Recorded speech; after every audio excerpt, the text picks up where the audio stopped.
તો મિત્રો તમે મોબાઈલ ફોનની અંદર ક્યાંક ને ક્યાંક આ સારવાર પદ્ધતિ જોઈ જ હશે.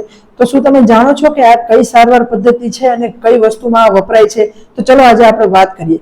તો આ સારવાર પદ્ધતિને કાયરોપ્રેક્ટિક અથવા તો ઓસ્ટિયોપેથી કહેવામાં આવે છે, કે જેમાં દર્દીને અલગ અલગ પોઝિશનમાં લઈ અને જે મણકા છે એ અને સાંધા છે એમાં ટચાકા ફોડવામાં આવે છે.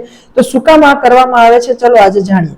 જ્યારે પણ તમને છે ગરદનમાં અથવા કમરની અંદર તમારે મણકા વચ્ચે ગાદી દબાય છે અને તમારી નસ છે એ ગાદી વચ્ચે દબાઈ જાય છે અને જેના કારણે તમને દુખાવો આવતો હોય છે, પછી ગરદનનો દુખાવો હોય, પીઠનો દુખાવો હોય કે કમરનો દુખાવો હોય, તેમજ સાયટિકા હોય, તો એમાં છે ઓસ્ટિયોપેથી એટલે કાયરોપ્રેક્ટિક સારવાર કરવામાં આવતી હોય છે. અને કસરતના ડોક્ટર તેમજ સ્પેશિયલ લાયસન્સ વાળા કાયરોપ્રેક્ટિક ડોક્ટર આ સારવાર કરતા હોય છે અને આનાથી ખૂબ જ સારું રિઝલ્ટ પણ મળતું હોય છે. જો તમે દેવભૂમિ દ્વારકામાંથી આ વિડીયો જોઈ રહ્યા છો અને તમે આ સારવાર કરાવવા માંગો છો, તો તમે નીચે આપેલા નંબર ઉપર કોન્ટેક્ટ કરી અને જામ ખંભાળિયામાં મારા ક્લિનિક આવી શકો છો અને આ સારવાર પદ્ધતિ કરાવી શકો છો.